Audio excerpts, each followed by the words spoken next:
Planet Tumadi. You can do it my planet. So question 1A. Question should pop up now. A light year is the distance light covers in a year. So the speed of light is 3 times 10 to the power 8 in meters per second. And all we need to do is multiply that velocity by the amount of seconds in a year. So there's 3,600 seconds in an hour. There's 24 hours in a day and 365 days in an 365 days in a year. And multiply that and use a calculator, you'll get something like this. Is that? Part B should pop up now. Wait. And all it's asking for is show where 1 AU is. 1 AU is the mean radius between the Earth and the Sun. And 1 arcsec is 1 parsec is this long. And 1 arcsec is this long. 1 arcsec. What am I saying, bro? Okay. Oh.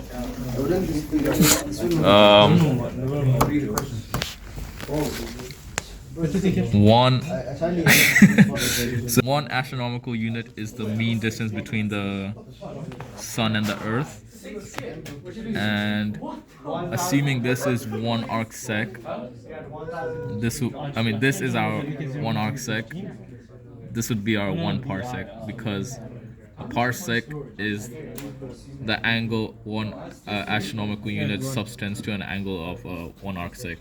1 arcsec is 1/3600th of a degree. How do you say that? 1/3600th of a degree. Sick. Oh, there's more. Question C, I should pull up. Wait, no, right here. And let's question CI. Calculate the distance of supernova in PC. So we know that the supernova is 2.1 times 10 to the 7 light years away. Let's convert that into meters. And we know that 1 light year is this many meters from Earth from earlier. So it's just 2.1 times 10 to the 7 times blah blah blah, which will equal 2 times 10 to the 23 meters. And next we convert that into parsec, meters to parsec. And we know from the question that 1 parsec is 3.16 times 10 to the 16 meters. So we just need to put that on top and this on bottom, and boom, we got our parsecs. Question C2. Ding! You don't need to panic at me every time. I'm part of it. Okay, man. Look at this studious. Orange shush. So in the question, it is revealed that the supernova released 10 to the power 44 joules of energy. We know that joules. Now the equation is power equals energy over time, and the sun radiates energy of 4 times 10 to the 26 joules per second. So it's another simple division, 10 to the 44 joules, and this is our power, which would give us our seconds. We got this amount of seconds. I simply divided this by the answer we got earlier, by how many seconds there was in a year, and I got about 8 times 10 to the 9 years. And question D, a property of light is it has an immense gravitational pull, so big that not even light can escape, and also it is infinitely dense. That's why its gravitational pull is so big. Sick, that's it. So for question 2A, it's basically just asking to estimate the gravitational force between the two galaxies separated by a distance of 4 times 10 to the 22 meters. So the equation of the force is force equal to G m over r squared, where G is the gravitational constant, 6.6. So 4 times 10 to the minus 4. and we're given the radius, which is 4 times 10 to 22 meters, and we're going to find the mass. So we're given that in each galaxy there's about 10 to 11 stars, and each star has a mass of about 10 to the 30 kilograms. So if you multiply them together, it will give us the average mass of a galaxy. So now we can plug this into our mass, and we're going to plug it in 2 times because we want for the mass between 2 separate galaxies. So we'll get F is equal to 6.674 4 times 10 to 11 times 10. We can just square it because they'll have the same mass, and then divide it by the radius squared. And this will give us a force of 4.2 times 10 to the 26 newtons. Okay, the next question, 2b, is explain why the galaxies do not collapse on each other. The reason is because it's due to the expansion of the universe. As the universe is expanding outwards, so like galaxies are moving further apart, so it won't collapse on each other. Part C is a 6 marker, which basically wants you to find the evolution of the universe immediately after the Big Bang. And I'll be honest, I'm just going to read it from the textbook. So initially the universe is at singularity, and then the universe expands rapidly, including a phase of incredible acceleration known as inflation. There is no matter in the universe, as it is full of electromagnetic radiation in the form of high energy photons. The temperature is about 10 to the power of 28 Kelvin. And then the first fundamental particles, quarks and leptons, etc., gain mass through a mechanism that is not fully understood but involves Higgs boson. Don't know if I said that correctly, but yeah. The quarks combine to form the first hadrons, such as protons and neutrons. Most of the mass in the universe was created within the first second through the process of pair production. And then 1 second, as the temperature decreases over time, the creation of matter stops at about after 1 second, and the temperature has dropped to about 10 to the power of 9 Kelvin. At this point, after 100 seconds, protons and neutrons fuse together to form deuterium and helium nuclei, along with a small quantity of lithium and beryllium. The expansion of the universe is so rapid that no heavy elements are created during this stage. And then after around 380,000 years, the universe cools enough to form its first atoms. The nuclei captures electrons, the electromagnetic radiation. From this stage of the universe is what can be detected as a background microwave radiation. Yeah, so quite a lot to write, I guess. The next bit, DI. Describe an absorption spectrum. An absorption, again, got my paper here. An absorption line spectra has a series of dark lines that have exactly the same wavelength as the bright emission spectral lines from the same gas atoms. Boom, I think I copied that from Google, so it has to be right. Then the last question after that was it part DII. So we're going to use the diagram that gives us to calculate the Hubble's constant. Right, so in order to calculate Hubble's constant, we can use change in lambda over lambda equals to velocity over c. We can also use Hubble's law, which states, I believe it states the recessional speed is directly proportional to the distance between a galaxy from the observer, I think. I'm not entirely sure, but yeah.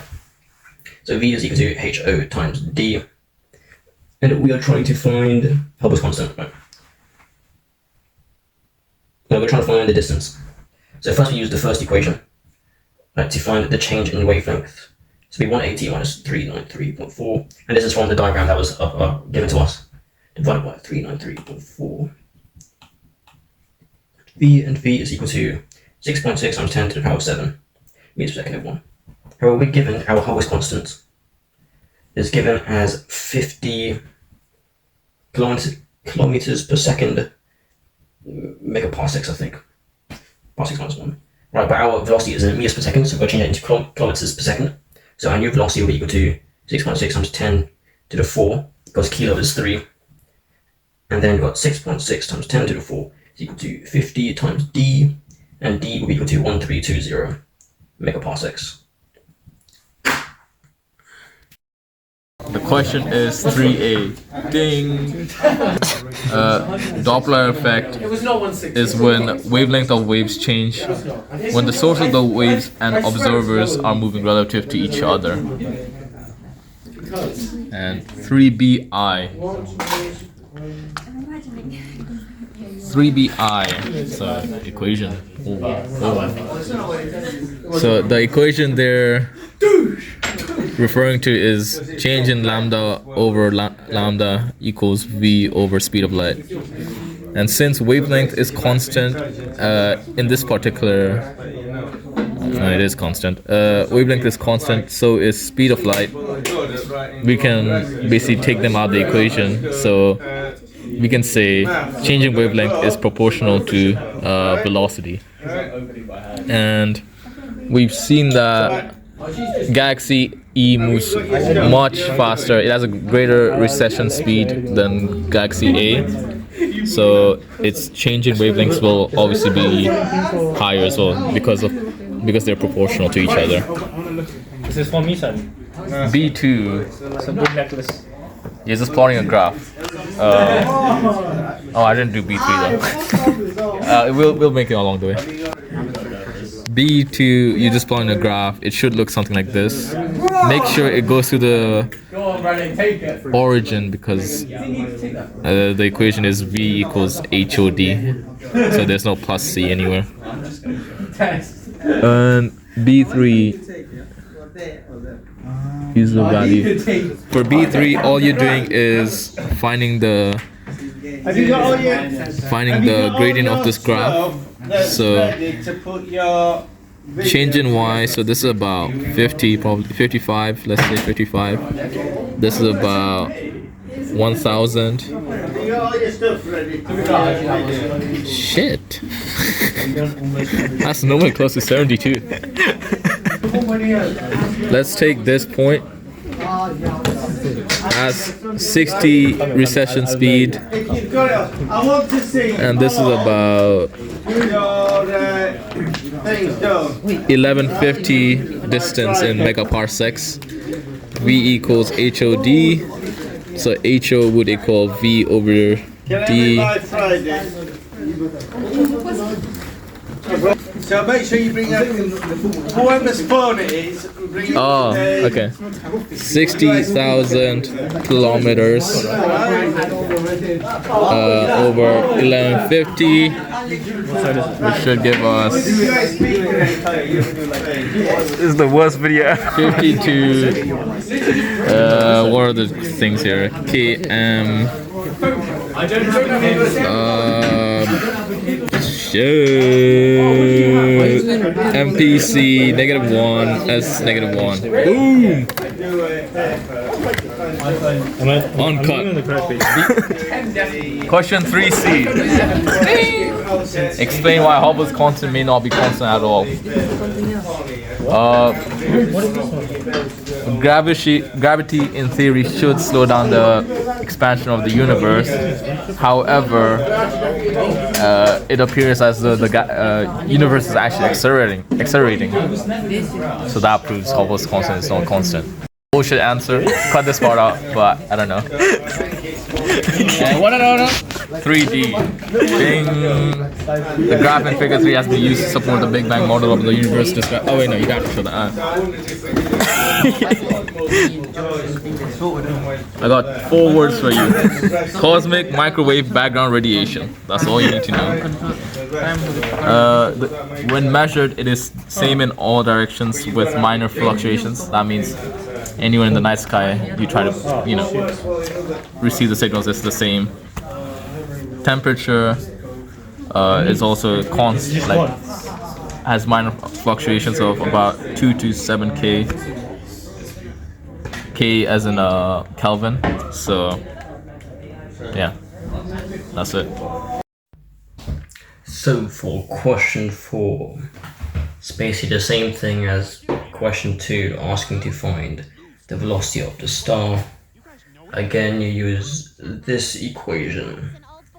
Plug in the values so you find a difference between the wavelength in the lab and the wavelength this one, and then you find a difference in it divided by the wavelength that's in the lab, right? And that times that by speed of light gives you the speed. I mean, pretty straightforward. What else is there to say? The next bit, what else can be deduced from the star's motion from these measurements? Explain your answer. So basically, the observed wavelength in the laboratory was 656.3 nanometers. But then the observation of the star shows the same absorption line to have a wavelength of 6510 newton meters. And if you find this difference, right, it will give us a negative value for the difference, as you can see from our calculation above. Well, we didn't include it because it's like the magnitude and stuff, whatever. So it will give us a negative difference. So the negative change in wavelength indicates a blue shift, which means it's moving towards the Earth. Yep. Part 3. How did Edwin Hubble use the calculations of this type together with other data to develop the understanding of the universe? 5 marks. Oh my god. The measurement of change in lambda or wavelength for the galaxies and estimate the distance of galaxies by the relative size. He used change of lambda over lambda equals v over c to give the velocity, and then he used Hubble's constant, which states that the rotational speed is directly proportional to the distance between the observer and the galaxy. So this one to find the Hubble's constant, and then he used that to find the age of the universe, as the age of the universe is 1 over Hubble's constant. Boom. Lovely. Okay, part B. Why are the important properties of the cosmic microwave background radiation and how these have contributed to our understanding of the origin of the universe? So, the cosmic microwave background radiation was found to be uniform throughout the universe, and it was about at a temperature about 2.7 Kelvin. And the reason because of this is, go to my notes real quick. Not at all. He's up in his room.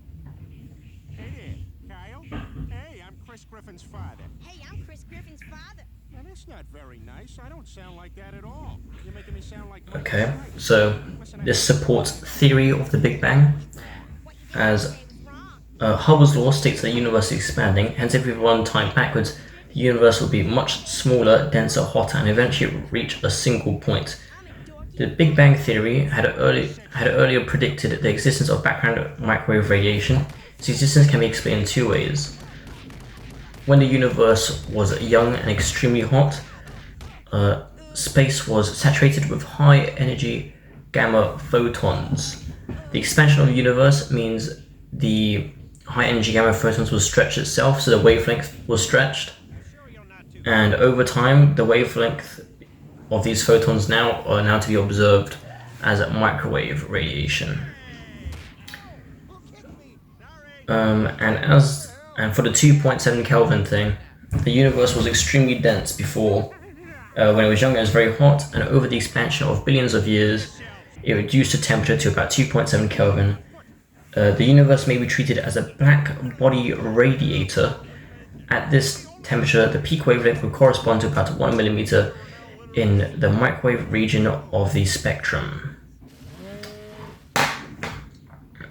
Yeah. Over to Ningwa.